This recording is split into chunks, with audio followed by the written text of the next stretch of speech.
નમસ્કાર વિદ્યાર્થી મિત્રો, ગુડ મોર્નિંગ. ચલો ભાઈ, આજથી મિત્ર હું સ્વાધ્યાયના દાખલા શરૂ કરું છું. મિત્ર, સ્વાધ્યાયના દાખલામાં 1 થી 6 દાખલા, 1 થી 6 તમારે ઘરેથી પ્રયત્ન કરવાનો છે. આજે દરેક વિદ્યાર્થીના સ્વાધ્યાયના દાખલાની PDF ફાઇલ આવી જશે દરેક વિદ્યાર્થી પાસે. ઘરેથી પ્રયત્ન કરવાનો 1 થી 6 દાખલા. જે ના આવડે એ હું તમને પાછળથી ભણાવી દઈશ, એ ચિંતા કરવાની નથી. ચલો ભાઈ, લેક્ચર નંબર 19 સ્વાધ્યાયના દાખલા, એમાં 7મા દાખલાથી શરૂ કરું. જોડે ટેક્સ્ટ બુક લઈને બેસવાનું. દરેક વિદ્યાર્થીના જોડે ટેક્સ્ટ બુક લઈને બેસવાનું. ચલો હવે અહીંયા ધ્યાન આપજો. મિત્ર, તમને 4 સદિશોનો સરવાળો 0 આપેલો છે, બરોબર? જો a plus b plus c plus d is equal to 0. હા, હવે આ જે મિત્ર સદિશોનો સરવાળો 0 આપ્યો છે ને, એના માટે મારે 4 બાબતો શોધવાની. ચલ, પહેલી બાબત, એમાં એવું કીધેલું છે, દરેક શૂન્ય સદિશ હોય. આ 4 શૂન્ય સદિશ હોય તો જ જવાબ શૂન્ય આવે. મિત્ર, ફરીથી બોલું, 4 શૂન્ય હોવા જરૂરી છે? ના. મિત્ર, લખી દઉં, a b c d શૂન્ય સદિશ હોવા જરૂરી નથી. શૂન્ય સદિશ હોવા જરૂરી નથી. કોઈ વિદ્યાર્થી કહેશે, સાહેબ કેમ? તો ધ્યાનથી સાંભળ, હું આવી રીતે કહી દઉં. માની લો એક સદિશ a લઈ લો. આ શૂન્ય સદિશ ના કહેવાય. આ શૂન્ય સદિશ ના કહેવાય. તો b સદિશ આવી રીતે લઈ લીધો. b સદિશ આવી રીતે લીધો. આ પણ શૂન્ય સદિશ નથી. જો હું આ બેનો સરવાળો કરી દઉં તો જવાબ બની જાય શૂન્ય. જવાબ બની જાય મિત્ર શૂન્ય. જો બંને સમાન દિશા, વિરુદ્ધ દિશા, મૂલ્ય સમાન, તો આ બેનો સરવાળો 0. એવી રીતે આ બંનેનો સરવાળો પણ 0. જો ભાઈ c આમ લીધો તો d સદિશ આમ લઈ લીધો. બોલા, 4 સદિશો શૂન્ય સદિશ નથી, છતાં એમનો સરવાળો કેવો બને? શૂન્ય. એટલે કે 4 સદિશ શૂન્ય સદિશ હોવા જરૂરી નથી. પહેલી બાબત. ચલો ભાઈ, ખબર પડી? કોઈ વિદ્યાર્થી કહેશે, સાહેબ આવું લખીએ તો? જો આ a સદિશ, એના ઉપર આ b સદિશ, એના ઉપર આ c સદિશ, ચલ માની લે આ d સદિશ. જો તું આ 4 નો સરવાળો કરીશ, બંધગાળો બની ગયો, તો એ જવાબ કેવો આવે? શૂન્ય. શૂન્ય નથી, છતાં શૂન્ય સદિશ જવાબ બનતો હોય. ચલો હવે ધ્યાન આપી દે. આની અંદર એક બીજી બાબત પણ આપેલી છે, ધ્યાનથી સાંભળજો હવે. બીજી બાબત શું કીધેલું છે? a plus c નું મૂલ્ય અને b plus d નું મૂલ્ય જેટલું હોય. એકદમ સિમ્પલ. બીજી બાબત, આ છે ને મિત્ર, આ જે વાક્ય છે ને, એ વાક્યની અંદર a plus c અહીંયા રાખો. a plus c બરાબર minus b minus d. ચલો બતા, a plus c માઇનસ આગળ લખી દીધું તો b plus d. આનો મતલબ શું? a plus c નું મૂલ્ય અને b plus d નું મૂલ્ય સમાન. જો ઇક્વલ છે, વચ્ચે ઇક્વલ છે એનો મતલબ મૂલ્ય સમાન, દિશા વિરુદ્ધ. આને લખવું હોય તો આવી રીતે પણ લખાય. a પ્લસ c નું માન is equal to b plus d નું માન. જો બકા વચ્ચે માઈનસ અવન આવે. આ શું કહેવામાં આવે છે? મૂલ્ય સમાન કહેવામાં આવે છે. આ પદ શું કહેવા માંગે છે? a પ્લસ c નું મૂલ્ય બરાબર b પ્લસ d નું મૂલ્ય. તો મિત્ર બીજું વિધાન કેવું બન્યું? બીજું વિધાન જો a પ્લસ c નું મૂલ્ય b પ્લસ d નું મૂલ્ય જેટલું હોય છે તો બીજું વિધાન કેવું બનશે? સાચું બને. બીજું વિધાન સાચું બને છે. ચલો ભાઈ ત્રીજું વિધાન. બરોબર ચોપડીમાં ધ્યાનથી જોવો. ત્રીજું વિધાન શું કીધેલું છે? a નું માન b c તથા d ના માનના સરવાળાથી ક્યારે વધારે ન હોઈ શકે. હવે ધ્યાન આપ. એ અહીંયા રાખ. બરોબર જો પેલા minus b minus c minus d. ચલો માઈનસ કોમન કાઢી લો. માઈનસ કોમન કાઢો તો b plus c plus d. આનો મતલબ શું બને? હા ધ્યાનથી જો. બરોબર a નું માન ઇઝ ઇક્વલ મૂલ્ય સમાન દિશા વિરુદ્ધ મૂલ્ય સમાન એટલે b plus c plus d. આ વાક્ય શું કહેવા માંગે? સાંભળજો મિત્ર. આને એવું કહેવાય a નું મૂલ્ય b c d ના સરવાળાનું મૂલ્ય. ફરીથી બોલું છું, સરવાળાનું માન. સરવાળાનું માન. પહેલા સરવાળો b plus c plus d સરવાળો થયો અને પછી માન. માન એટલે મોડ, મૂલ્ય.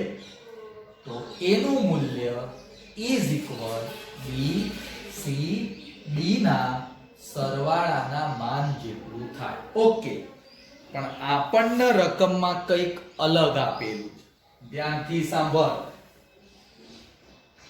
આગળ તને ભણાઈ દીધેલું છે b નું માન, c નું માન અને d નું માન. આનો મતલબ શું?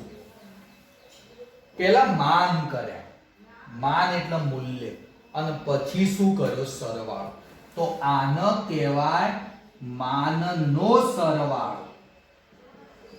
ફરીથી બોલું છું, આ રહ્યો સરવાળાનું માન મૂલ્ય અને આ રહ્યો મૂલ્યોનો સરવાળો. b નું મૂલ્ય, c નું મૂલ્ય, d નું મૂલ્ય, એ બધા મૂલ્યો લેવાના અને પછી એનો શું કરવાનું? સરવાળો. તો સાંભળજે, આ a નું મૂલ્ય આ ત્રણેયના સરવાળાના મૂલ્ય કરતા ઓછું હોય. a નું મૂલ્ય ત્રણના સરવાળાના મૂલ્ય કરતા કેવું હોય મિત્ર? ઓછું હોય. એક્ઝામ્પલ માની લે આપણા ચાર સદીશો આ રીતે છે a b c અને d. જોજો ભાઈ, જો બરોબર બોર્ડ ઉપર જો. પેલા બોલા ચારનો સરવાળો કેવો થઈ ગયો? શૂન્ય થઈ ગયો, બંધ ગાળો બની ગયો. હવે માની લે એનું મૂલ્ય 10 કર્યું તો આ 10 માની લે આનું 7, આનું મિત્ર 3 અને આનું માની લો મિત્ર 4. જો આનું મૂલ્ય તો હશે જ. મૂલ્ય એટલે લંબાઈ. આની લંબાઈ, આની લંબાઈ અને આની લંબાઈ. આ ત્રણની લંબાઈનો સરવાળો.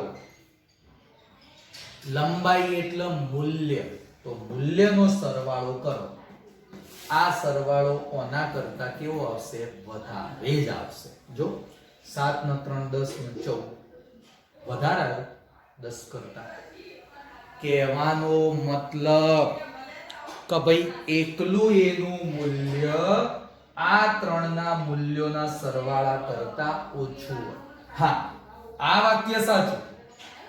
સરવાળાનું માન બી સી બી નો પહેલા સરવાળો, એનું માન અને એનું માન ઇક્વલ, પણ એનું મૂલ્ય આ ત્રણના મૂલ્યોનો સરવાળો એના કરતા કેવું બને? ઓછું બનતું હોય છે. આ એક બાબત સમજવા જેવી. ચલો હજી આમાં મિત્ર એક ચોથી બાબત, આમાં એક ચોથી બાબત હજી આપણે સમજવાની છે. કોઈ દાખલો સમજવા જેવો જો. ચોથી બાબત બરોબર વાંચ. એ અને ડી એક રેખસ્થ ન હોય. ફરીથી બોલું છું, એ અને ડી એક રેખસ્થ ન હોય. જો મિત્ર એ અને ડી એક રેખસ્થ ન હોય તો ચલ પહેલું વાક્ય બી પ્લસ સી એ અને ડી, જો ત્રણ સદિશો થયા, એક બી પ્લસ સી ભેગો, બી પ્લસ સી એ અને ડી મિત્ર એક જ સમતલમાં હશે. આ બધા મિત્ર બી પ્લસ સી એ અને ડી એક જ સમતલમાં હશે. પેલો એ અને ડી એક રેખસ્થ ન હોય તો શું મિત્ર? એક રેખસ્થ ન હોય તો આ ત્રણ એક સમતલમાં હશે તો હા. જો માની લે એ આ ડી, બોલ એક રેખસ્થ છે એક જ લાઈન ઉપર? ના, એક રેખસ્થ નથી. તો જો હું આ ત્રીજો એક સદિશ બી પ્લસ સી, બોલા ત્રણ વડે શું બન્યો? બંધ ગાળો બન્યો. જો મિત્ર બંધ ગાળો બને તો બોલ આ વાક્ય કેવું થઈ ગયું? સાચું. આ ત્રણનો સરવાળો એ બી પ્લસ સી ડી સરવાળો કેવો થઈ જશે? બોલ એક રેખસ્થ નથી, અને સમતલમાં છે. ત્રણે ત્રણ સદિશો કેવા છે? એક જ સમતલમાં છે. ચલ બીજી એક બાબત મિત્ર, એવું કીધેલું જો મિત્ર એ અને ડી એક રેખસ્થ હોય તો એ અને ડી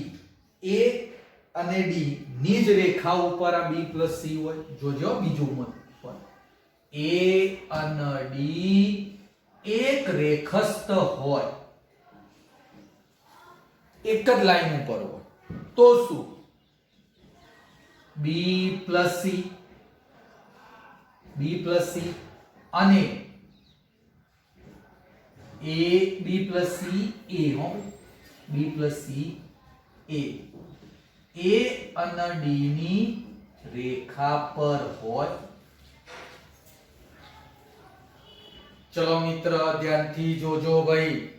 તને પ્રશ્ન આવો કરેલો છે કે એ અને ડી એક રેખસ્થ છે તો શું? બી પ્લસ સી એ અને ડી ની રેખા ઉપર હોય. તો જો આકૃતિ દોરું, માની લે એ અને ડી, બોલ એ અને ડી કેવા થયા? એક રેખસ્થ બન્યા. જો એ અને ડી એક રેખસ્થ બન્યા તો આ સદિશ કયો બની જાય? બી પ્લસ સી એ અને ડી ની રેખા ઉપર જ આવ્યો. જો મિત્ર એ ડી તો પેલો કયો? બી પ્લસ સી. હવે ચલો આ ચારનો સરવાળો કરી દો, જવાબ કેવો થઈ જશે? a plus D plus B plus C સરવાળો કેવો થઈ જાય? 0. કેમ? જો બગા આખો બંધ ગાળો બની ગયો. જો આમ આખી લાઈન બંધ ગાળા જેવું બની જાય. બંધ ગાળો બની જાય એટલે સદિશ સરવાળો કેવો થઈ જાય? 0. તો સાંભળજો, સાતમાનો પહેલો ચારે ચાર શૂન્ય સદિશ હોવા જરૂરી નથી. બીજો મુદ્દો, a પ્લસ સી નું મૂલ્ય બરાબર બી પ્લસ ડી નું મૂલ્ય જેટલું જ બને. સાચું વિધાન. બીજું વિધાન સાચું. ત્રીજું વિધાન આ છે, a નું મૂલ્ય બી સી અને ડી ના મૂલ્યના સરવાળા કરતા ઓછું આવ્યું. આપણને એવું જ કીધેલું છે એનું માન બી સી અને ડી ના માનના સરવાળા કરતા ઓછું હોય તો આ વિધાને કેવું બન્યું? સાચું બને છે. એનું મૂલ્ય બી સી ડી ના મૂલ્યોના સરવાળા કરતા કેવું બન્યું? ઓછું બન્યું. એટલે એ વિધાને સાચું. ચોથું વિધાન, એમાં એવું કીધું એ અને ડી એક રેખસ્થ નથી, તો શું આ ત્રણે ત્રણ સમતલમાં હશે? તો હા, જો એ અને ડી એક રેખસ્થ નથી અને ત્રણે ત્રણ કેવા બન્યા? સમતલમાં બને છે. એટલે વિધાન સાચું. આ જો એ અને ડી એક રેખસ્થ ન હોય, સોરી એક રેખસ્થ હોય તો બી પ્લસ સી એ અને ડી ની રેખા ઉપર જ મળ્યા. હા, એ અને ડી એની રેખા ઉપર જ શું મળ્યા? બી પ્લસ સી. તો ચોથું વિધાન એ કેવું બને? સાચું બનતું હોય છે. બરોબર ધ્યાનથી સમજવા જેવો દાખલો બને છે. જોઈ લો એક વખત ધ્યાનથી.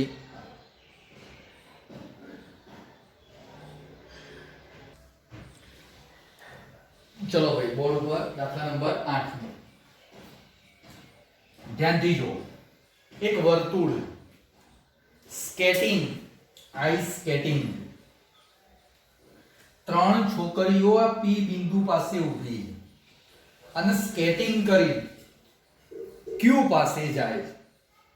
એમાં પહેલી એક એ છોકરી આ રીતે એમ ગતિ કરી ક્યુ પાસે ગઈ. આ પહેલી છોકરી એનો આ ગતિ પર. બીજી એક છોકરી આ રીતે જાય, આ બી છોકરી એથી ક્યુ પાસે જાય. અને ત્રીજી એક છોકરી અહીંયાથી આમ ગતિ કરીને જાય.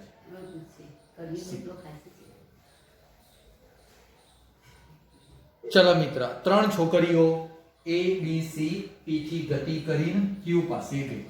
તને પ્રશ્ન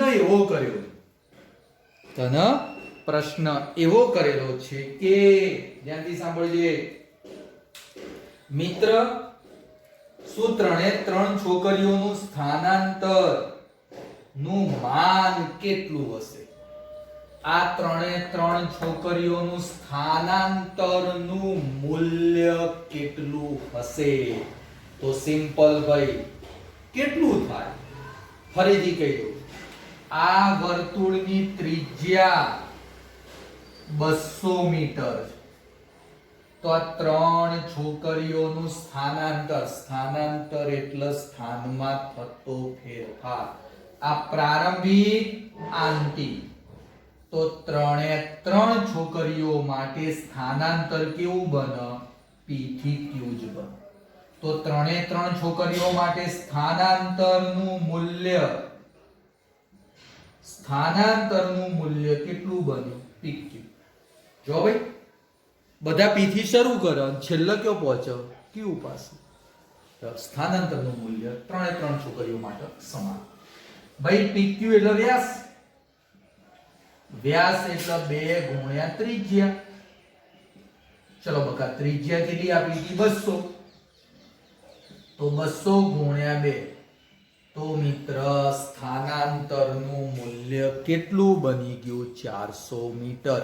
ત્રણે ત્રણ છોકરીઓ માટે. હજી પ્રશ્ન એક એવો છે, કઈ છોકરી માટે સ્થાનાંતરનું મૂલ્ય અને પથ લંબાઈનું મૂલ્ય સમાન બને? જો ભાઈ, સ્થાનાંતર બધામાં વ્યાસ, પણ આ એ છોકરીની પથ લંબાઈ જો આ મિત્ર વ્યાસ કરતા કેવું બનશે? વધારે. આ સી છોકરીની પથ લંબાઈ જો, હા, એ પણ વ્યાસ કરતા વધારે. પણ આ બી છોકરીની પથ લંબાઈ જો, આ વ્યાસ જેટલી જ બને. તો બી છોકરી માટે પથ લંબાઈ અને સ્થાનાંતરનું મૂલ્ય સમાન બને. ભાઈ, બી છોકરી માટે પથ લંબાઈ ઇઝ ઇક્વલ ટુ સ્થાનાંતરનું માન, મૂલ્ય. પથ લંબાઈ અને સ્થાનાંતરનું માન કેવું બની ગયું? સમાન બની ગયું. એકદમ સહેલો જ દાખલો. ત્રણે ત્રણ છોકરીઓ માટે સ્થાનાંતર સમાન અને બી છોકરી માટે સ્થાનાંતર એટલી પથ લંબાઈ. સ્થાનાંતર અને પથ લંબાઈ કેવી બને છે? સમાન. જોઈ લો ભાઈ, એક વખત સહેલો જ દાખલો હતો. જોઈ લો ભાઈ.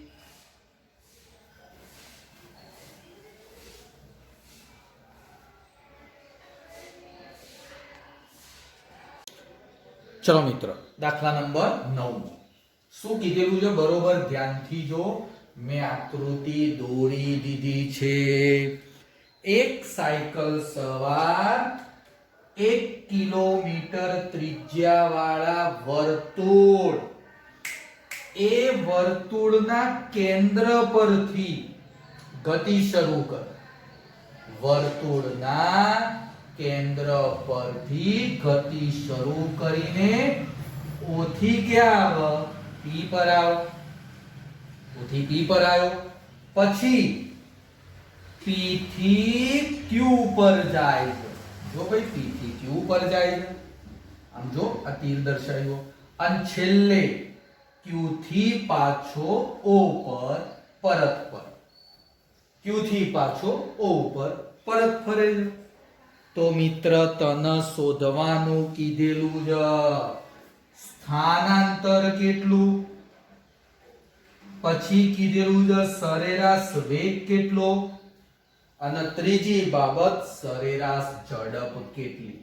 સરેરાશ ઝડપ કેટલી? સ્થાનાંતર, સરેરાશ વેગ અને સરેરાશ ઝડપ કેટલી? પહેલી વસ્તુ કહી દઉં મિત્ર, O થી આ O ઉપર આવવા માટે લાગતો સમય 10 મિનિટનો છે. કેટલા મિનિટનો છે ભાઈ? 10 મિનિટનો સમય થાય છે. ધ્યાન આલ દે ભાઈ. 10 મિનિટ ભાઈ, 1 મિનિટ એટલે 1/60 કલાક. ભાઈ, મિનિટના કલાક. 1 કલાકમાં કેટલી મિનિટ હોય? 60. તો કહેવાનો મતલબ 1 મિનિટ એટલે 1/60 કલાક. બોલ ઢસ ઢસ. આ 0 0 જતું રહ્યું તો વધ્યા કેટલા? 1/6 કલાક. હું ડાયરેક્ટ લખી દઉં છું. 10 1/60, 0 0 ઉડાડી દીધા તો 1/6 કલાક થઈ ગયો. ચલો, પહેલો જવાબ સ્થાનાંતર. જવાબ આવી ગયો મિત્ર. O થી ગતિ શરૂ કર અને O ઉપર પાછો ફરે. અલ્યા, O થી ગતિ શરૂ કરી O ઉપર જ આવે તો સ્થાનાંતર શૂન્ય બને. સ્થાનાંતર બને જ નહીં. સ્થાનાંતર કેવું? શૂન્ય બને. હા, હવે સ્થાનાંતર શૂન્ય હોય તો સરેરાશ વેગ.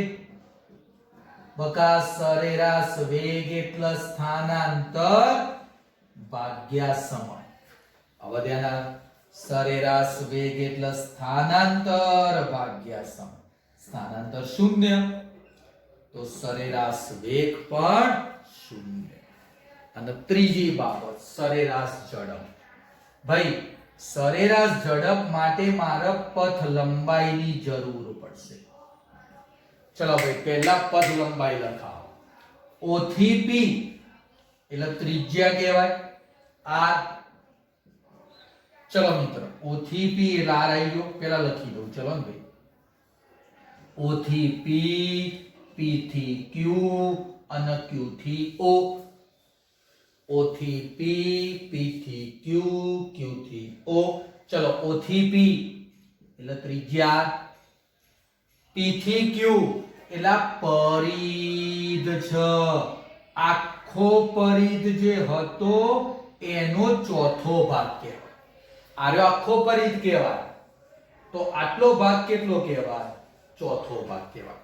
તો હું લખી દઉં પરિધ એટલે 2πr એનો ચોથો ભાગ ભાગ્યા 4 થઈ પરિધનો ચોથો ભાગ પ્લસ QO આ Q થી O એટલે ફરીથી ત્રિજ્યા તો ફરીથી ત્રિજ્યા મિત્ર R લખી દીધી ચલો R એટલે 1 જો ત્રિજ્યા 1 છે ચલો મિત્ર આમાં બે બે ઉડાડી દીધા પાઈ એટલે 3.14 ત્રિજ્યા 1 ભાગ્યા 2 જો ભાઈ 3.14 ત્રિજ્યા 1 છે ભાગ્યા 2 કર્યા વત્તા મિત્ર પાછું 1 વત્તા 1 બોલો મિત્ર 3.14 ભાગ્યા 2 3.14 ભાગ્યા 2 જો મિત્ર એવી રીતે લખશો તો એ વાંધો નહીં અને જો